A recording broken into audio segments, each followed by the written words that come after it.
A deep dive into something I think we all crave a bit more of, especially when, life's throwing curveballs, mental well-being. And listen wherever you're at right now with your mental health, Yeah. whether you're facing, specific challenges or just looking for a little more balance. This deep dive is for you. We're going to be digging into some really practical tips from Mind, the mental health charity Yeah. in England and Wales. So we're starting with a really solid, Yep. trusted foundation. Absolutely. And I think it's important to emphasize right from the start that it's not just about like fleeting happiness Okay. or slapping on a fake smile. Okay, that's intriguing already. I'm ready to ditch the forced smiles. Yeah. Tell me more. Mind's approach to well-being is much more nuanced than that. Mm-hmm. One thing that really stood out to me was that they recognize that you can have good well-being even if you're dealing with a mental health problem. Mm. They're not mutually exclusive. Okay. It's about how you're feeling and how you're coping right now. Mm. Not some like impossible standard of perfection. That's a huge relief to hear. So it's more about managing and navigating Yeah, than erasing the challenges completely. exactly. And Mind highlights that it's about what feels possible in this moment, Yeah, which I think takes a lot of pressure off. absolutely. It feels much more attainable. So how does Mind suggest we actually start improving our well-being? What are the key levers that we can pull? Well, they've laid out these 6 areas that can have a significant impact. Okay. But again, it's not a one-size-fits-all prescription. It's more like a buffet, Okay. of options. You pick and choose what works best for you. I love that analogy. So what's on the menu? What are these 6 areas? We've got relaxation and stress reduction, Okay. learning and creativity, spending time in nature, connecting with others, taking care of your physical health, and getting enough sleep. Wow, that covers a lot of ground. Okay, let's dig in. Let's start with relaxation and stress reduction, Okay. because who couldn't use a bit more of that? Right. Exactly. And what I found really fascinating about a Mind's approach here is they emphasize the power of just taking a break, even if it's just for a few minutes. Sometimes just stepping away from whatever is stressing you out can make a world of difference. You know what? I'm terrible at remembering to do that. It feels very counterintuitive, like Yeah. I'm wasting precious time. I get it. We're so conditioned to just power through. Yeah. But, even those short breaks can actually boost your productivity in the long run.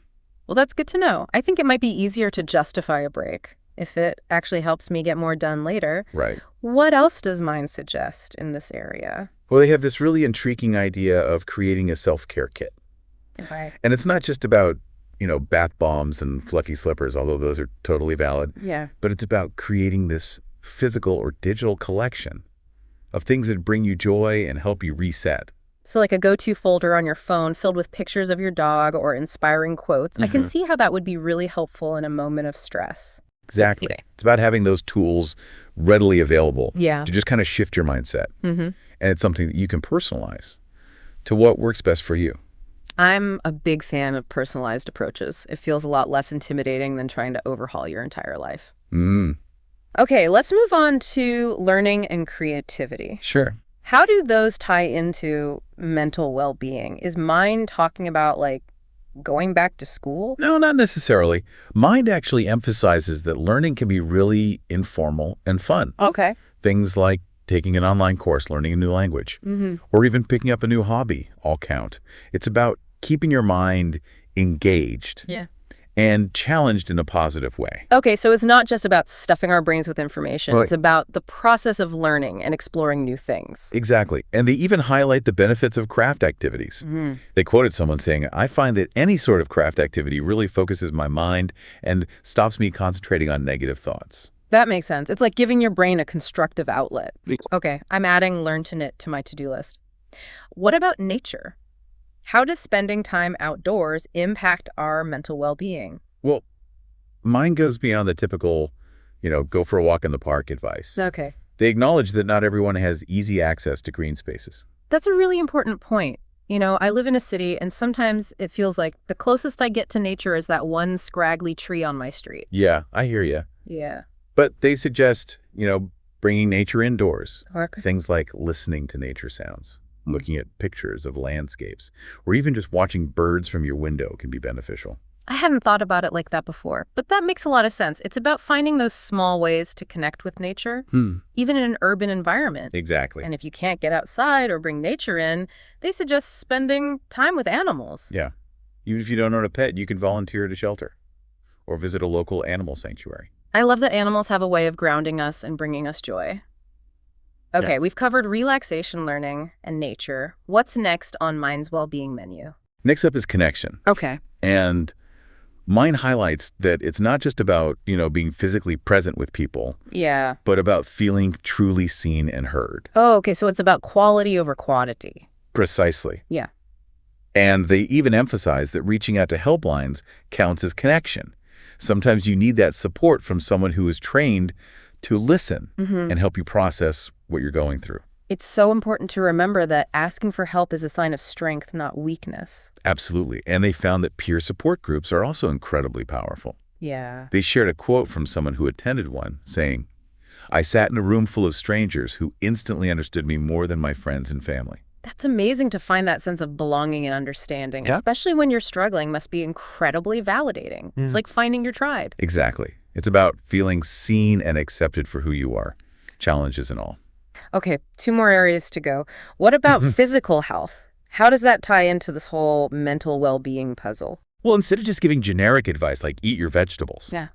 Mind focuses on the impact that physical activity has on your mood and energy level. That's so much more motivating Yeah. than just being told to exercise because it's good for you. Right. It's about the tangible benefits for your mental state, Exactly. not just physical fitness. And they highlighted how even something as simple as a lunchtime walk can make a difference. Mm-hmm. They quoted someone who said, "I aim to go for a walk at lunchtime during the working week. It gives me time to clear my head from the morning, Yeah. which helps prepare me for the afternoon stint." I'm a big fan of walking meetings. Get the blood flowing, get the creative juices flowing, and knock out some work all at the same time. There you go. Okay, last but not least, sleep. Yes, This is a big one for me. I'm a terrible sleeper. I hear you. Sleep is crucial. And Mind highlights something really important. Worrying about sleep often makes it worse. Oh, tell me about it.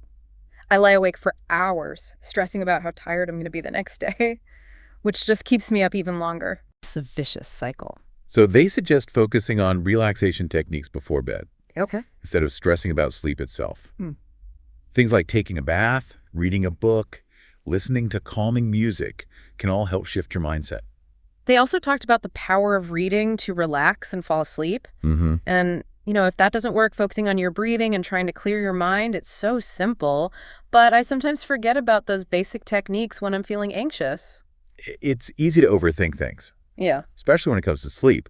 Sometimes those simple, tried and true methods are the most effective. Okay, this is all incredibly helpful, but what if you've tried all of these things, all 6 of these areas, and you're still feeling overwhelmed or stuck? What does Mind suggest then?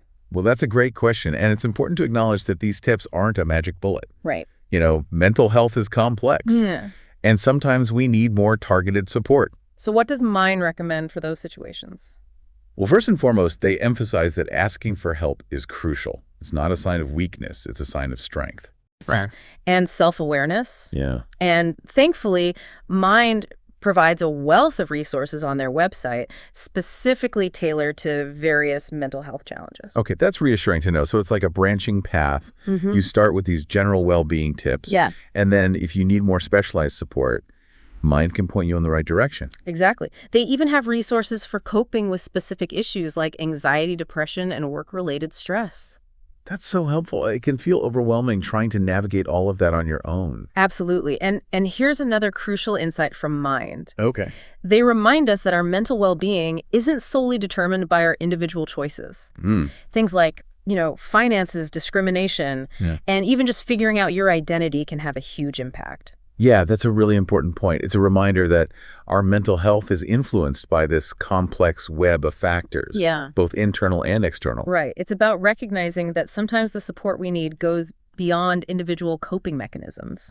We might need to address systemic issues or seek help from professionals. Okay, we've covered a lot of ground here. We've explored Mind's 6 key areas for improving well-being, and we've touched on what to do if those tips aren't enough. But I'm curious about something you mentioned earlier, that idea of well-being being a journey, not a destination. Ah, yes.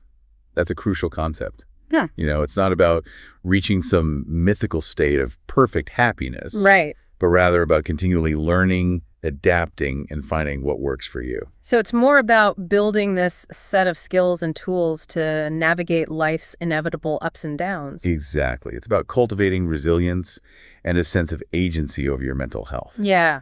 And, those 6 areas we talked about, those are like the core tools in your well-being toolbox. I love that analogy. So you're constantly adding tools to your toolbox, refining your skills and figuring out which tools work best for different situations. That's a great way to put it. And what's fascinating is that the tools themselves are often quite simple. You mean it's not about grand gestures or elaborate self-care rituals? Not necessarily. Sometimes the most effective tools are the simplest ones. Yeah. Like taking a 5-minute break to just breathe and reset. Or spending a few moments appreciating the beauty of nature. Or even just reaching out to a friend and saying, hey, I'm having a rough day. Can we chat? Exactly. These small acts of self-care, these micro moments of intentionality, can have this ripple effect on our overall well-being. And those small acts are accessible to everyone regardless of their circumstances or resources.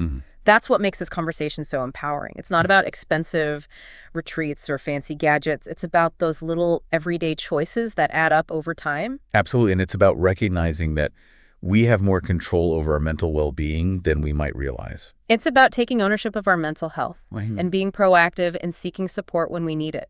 And speaking of support, I think it's worth reiterating that asking for help is not a sign of weakness. Couldn't agree more. It's a sign of strength and courage to acknowledge that you need support and to reach out for it, whether that's through therapy, a support group, a helpline, or even just confiding in a trusted friend or family member. There are so many options available. And mine reminds us that we don't have to wait until things reach a crisis point to ask for help. Yeah. Taking care of our mental well-being is an ongoing process, not just something we address when things are falling apart. Exactly. And here's something really interesting to consider. Okay. Taking steps to improve your mental well-being now can actually make you more resilient in the face of future challenges. Oh, that's a really interesting point. It's like building up your mental immune system. Yeah. So that when those inevitable challenges come along, you're better equipped to handle them. Precisely by nurturing our mental well-being now, we're equipping ourselves with the tools and resources we need to navigate whatever life throws our way. Yeah. We're investing in our future selves. That's such a powerful message. It's not just about feeling good in the present. It's about building a foundation for a more resilient and fulfilling life. And I love that framing because it makes taking care of our mental health feel less like a chore and more like an investment in our future happiness. I think that's a perfect way to put it. Yeah. So as we wrap up this part of our deep dive, I want to challenge you with a question. Okay. What's one small thing you can try today, based on what resonated most with you during our conversation? Ooh, I love a good challenge. It could be anything from taking a 5-minute walk in nature to reaching out to a friend you haven't spoken to in a while. Or even just setting aside a few minutes to practice deep breathing. Or write down 3 things you're grateful for. The key is to start small and build from there. It's about those micro moments of intentionality that add up over time. Exactly. And I think that brings us to our final thought-provoking question, right? You mentioned earlier that focusing on improving our mental well-being now could actually make it easier to weather future challenges. Yeah, it's a fascinating idea, isn't it? Almost like we're building up a mental savings account.